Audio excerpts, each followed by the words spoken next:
नमस्कार विद्यार्थी मित्रों, आमचे YouTube channel science and education corridor यामध्ये आपले सर्वांचे स्वागत। बीएड कॅपराउंड 2024 या अनुषंगाने आपण व्हिडिओ पाहत आहोत।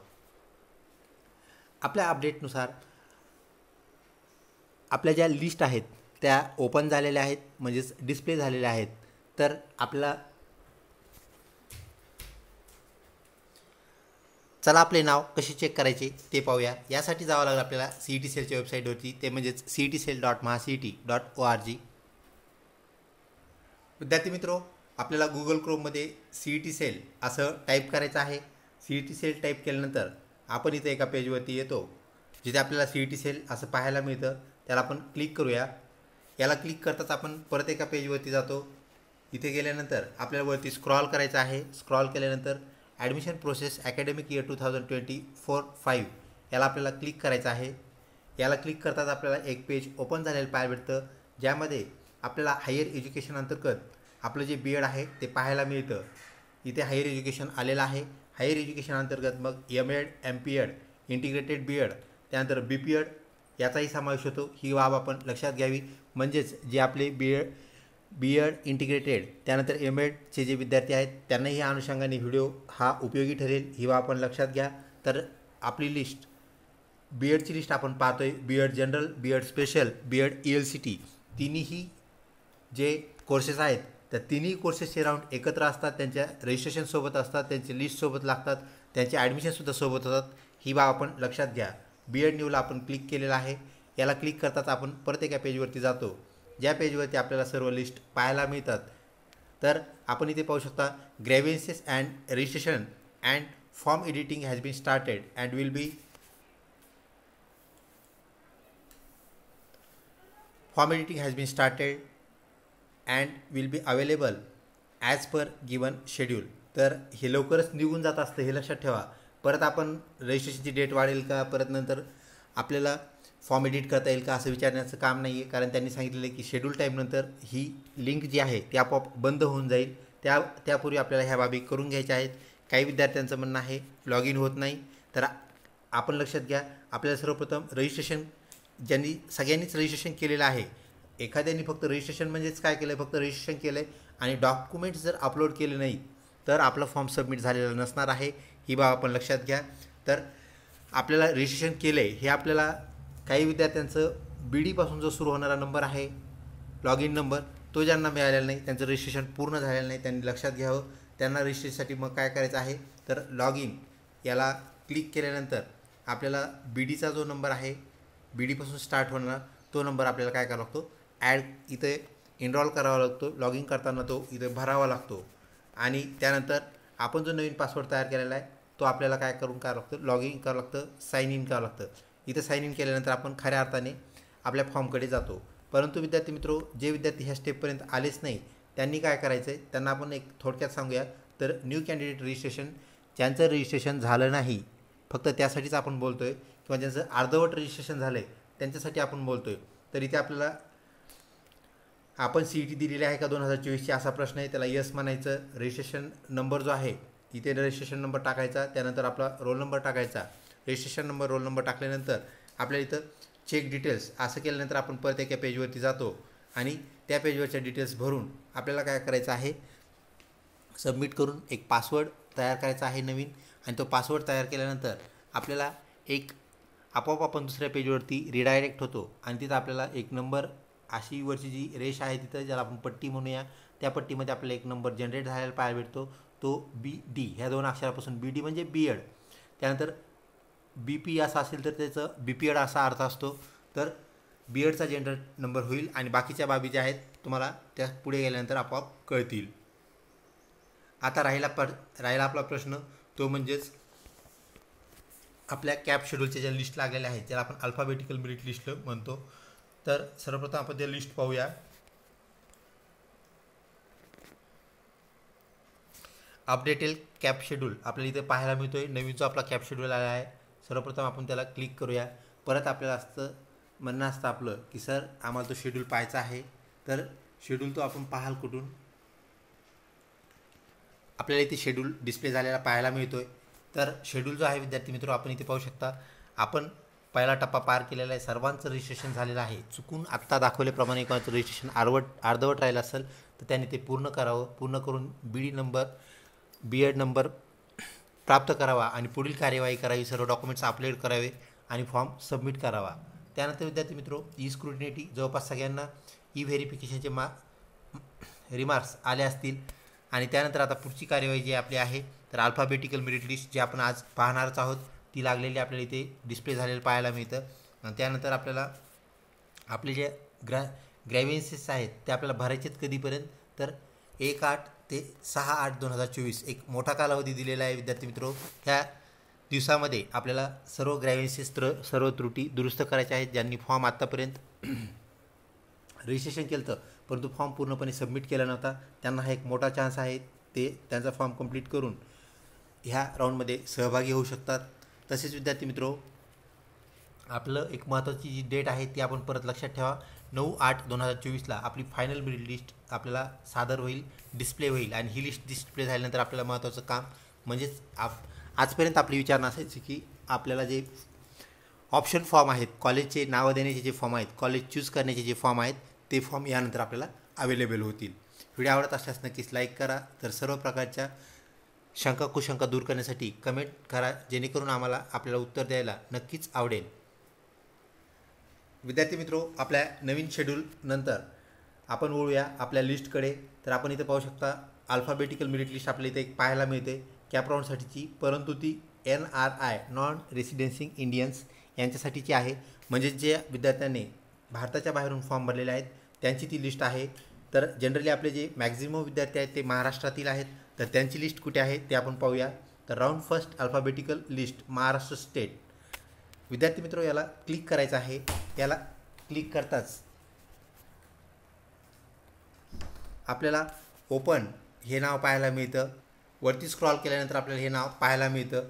आपल्याला त्याला ओपनला क्लिक करायचं आहे.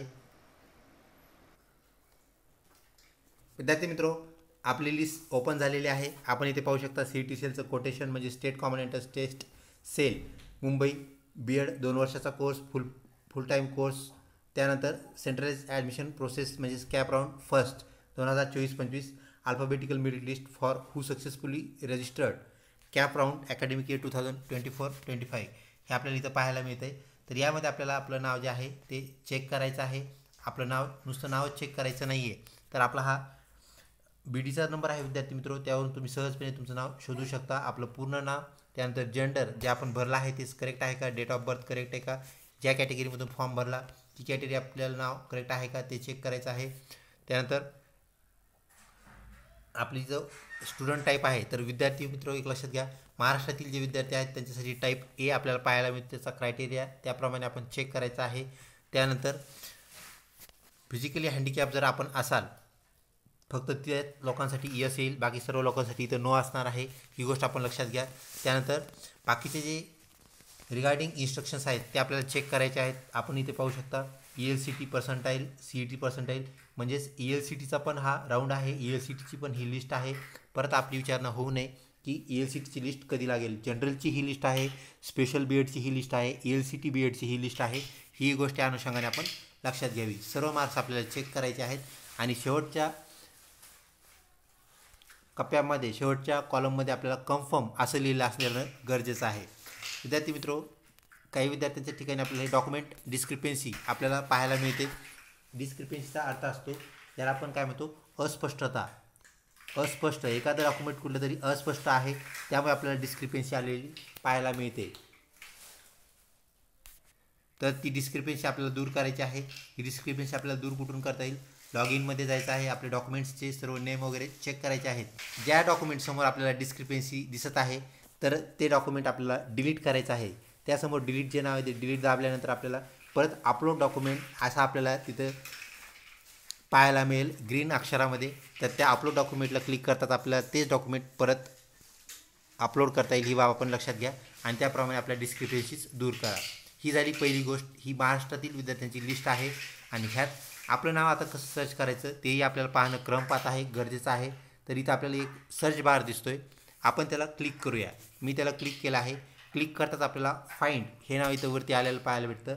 तर आपल्या सगळ्याकडे बी डीपासून स्टार्ट होणारे जे आपले नंबर आहेत ते नंबर आपल्याला इथे पाहायला मिळतात. तर आपण एक नंबर कॉपी करूया. 17 नंबरचा आपण नंबर कॉपी केलेला आहे. कॉपीला क्लिक केला आहे. तुम्हाला नंबर कॉपी करायची गरज नाही, कारण तुमच्याकडे नंबर तुमचा ऑलरेडी असणार आहे. तर आपण सर्च बारमध्ये तो नंबर पेस्ट करूया.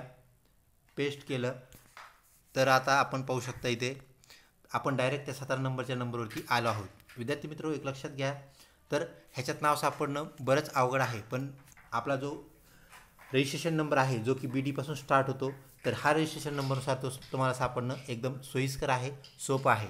दुसरी पद्धत, अवघड पद्धत आपण पाहूया. त्या अवघड पद्धतीमध्ये काय आहे, तर आपल्याला आपल्या नावानुसार सुद्धा सर्च करता येतं. तर आपण सरनेमनुसार सर्च करूया. एक सोपंसं आडनाव आपण पाहूया, जाधव. या आडनावाने आपण इथे सर्च करूया. तर आपण इथं पाहू शकता आता ह्या आडनावाचे भरपूर विद्यार्थी ह्या लिस्टमध्ये आपल्याला दिसत आहेत. इथे वरती आकडा वाढत जात आहे. 33, 35, 37 झालेले ते आता अजूनही ते पुढं वाढत राहतील. तर आपण काय करायचं, त्याला क्लिक केल्यानंतर आपल्याला अशा प्रकारे हे नाव हायलाईट झालेलं पाहायला मिळतं. तर आपण पाहिलं की हे एका विद्यार्थ्याचं नाव, विद्यार्थिनीचं नाव आपल्याला इथं पाहायला मिळतं आहे. तर आपल्याला परत ह्या पुढच्या ह्याला क्लिक करायचं आहे. ही लिस्ट पुढं वाढत चालली, हेही लक्षात घ्या. आडनाव शोधणं थोडं अवघड आहे, म्हणजे त्याला वेळ लागतो. आता पुढच्याला क्लिक केलं, पुढच्या नावावर आपल्याला गेलेलं पाहायला मिळतं. असं नाव हे पुढं जातं, म्हणजे तुम्ही आडनावून सर्च करू शकता, तुमच्या नावाहून सर्च करू शकता, तसेच वडिलांच्या नावाहून सुद्धा तुम्ही सर्च करू शकता.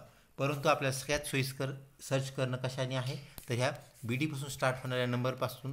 कारण आडनाव रिपीट होऊ शकतात, आपलं नाव रिपीट होऊ शकतं, कोणतंही नाव रिपीट होऊ शकतं, परंतु हा नंबर कोणाचाही रिपीट होणार नाही याची आपल्याला खात्री असावी. तर सहजपणे तो नंबर टाका व सर्च करा. आता एक दुसरी बाब पाहूया, जी की सगळ्यांची विचारणा आहे. आता त्याखालीच आपल्याला एक लिस्ट पाहायला मिळाली होती की the candidates who do not completed their form means form are incomplete or not lock. त्यांची पण एक लिस्ट आहे. ज्या विद्यार्थ्यांचं म्हणणं होतं की आमचं त्या लिस्टमध्ये नाव आलेलं नाही आहे, तर महाराष्ट्राच्या लिस्टमध्ये म्हणजेच जनरल लिस्टमध्ये जर आपलं नाव नसेल तर अजून एक स्पेशल लिस्ट आपल्याला पाहायला भेटते. आपण इथं पाहू शकता incomplete and not lock forms ज्यांचे आहेत ते आपल्याला इथं पाहायला मिळते. काही लोकांनी इथं आपल्याला जे नंबर्स आहेत ते नंबर आपल्याला इथं टाकलेले पाहायला मिळतात. त्यानंतर काहींनी नंबर, ज्याला आपण ॲप्लिकेशन नंबर म्हणतो, ते नंबरसुद्धा आपल्याला इथं दिसत नाही आहेत. त्यानंतर हे बी डीपासून स्टार्ट होणारा जो नंबर आहे त्या नंबरनुसार आपण सर्च करू शकता यात आपलं नाव आहे का नाही. तर आपण मागाशी जे नाव तिथं पाहिलं होतं त्या नंबरने आपण सर्च करूया. तर त्या नंबरचा शेवटचा नंबर इरेज करून आपण सर्च केलं तर ह्याप्रमाणे आपण ही लिस्ट सर्च करू शकता. ही बाब लक्षात घ्या. तर हे अशा विद्यार्थ्यांची लिस्ट आहे ज्यांनी फॉर्म एकतर लॉक केले नाही, ज्यांनी फॉर्म लॉक केले नाही त्यांचेही नाव आपल्याला इथं पाहायला मिळतात. फॉर्म इनकम्प्लीट असं आपल्याला पाहायला भेटतं. त्यानंतर फॉर्म भरलेला आहे परंतु इनकम्प्लीट आहे असे काही लोक आपल्याला पाहायला मिळतात. तर त्यांनी ही लिस्ट चेक करावी आणि ह्या लिस्टमध्ये आपलं निश्चितपणे नाव असणार आहे. एकतर त्या लिस्टमध्ये आपलं नाव असणं गरजेचं आहे किंवा ह्या लिस्टमध्ये. ही बाब आपण या अनुषंगाने लक्षात घ्यावी. विद्यार्थी मित्रो, आत्ताच आपण जसं पाहिलं की काही विद्यार्थ्यांचे नाव नसलेली एक परत दुसरी जी लिस्ट आहे ती आपण इथे पाहू शकता. आपल्याला सर्वांना इथे येणं शिकायचं आहे. cetcell.mahacet.org ही वेबसाईट आपण क्लिक करायची आहे. त्यानंतर क्लिक करून आपण ह्या पेजवरती येऊ शकता. आपल्याला याची लिंक आमच्या डिस्क्रिप्शन बॉक्समध्ये आम्ही नक्कीच देऊ. प्रत्येक लिस्टची डिस्क्रिप्शन बॉक्समध्ये लिंक देऊ, परंतु आपणही ह्या लिंकवरती आलं पाहिजे आणि त्यातून लिंकवरून त्या ज्या लिस्टला तुम्ही क्लिक कराल ती लिस्ट आपोआप डाउनलोड होते. ही बाब आपण या अनुषंगाने लक्षात घ्यावी. कॅप शेड्यूल तुम्हाला इथून डाउनलोड करता येईल. आताच आपण तो ओपन करून पाहिलेला आहे. क्लिक करताच तो ओपन होतो, डाउनलोड होतो. त्यानंतर NRIची लिस्टची, स्टुडंटची लिस्ट आपल्याला इथं पाहायला मिळते. अल्फाबेटिकल महाराष्ट्र स्टेटची लिस्ट जी आपण आत्ताच पाहिली, जर आपण जनरल BEd लिस्ट असंही म्हणू, ELCT जनरल आणि स्पेशल BEd तिन्ही BEdची ही लिस्ट होय. त्यानंतर विद्यार्थी मित्रो, not considered students in alphabetical merit list ही एक लिस्ट आपल्याला पाहायला भेटते. ज्यांचे नावं नाही आहेत त्यांनी तिथं चेक करावे.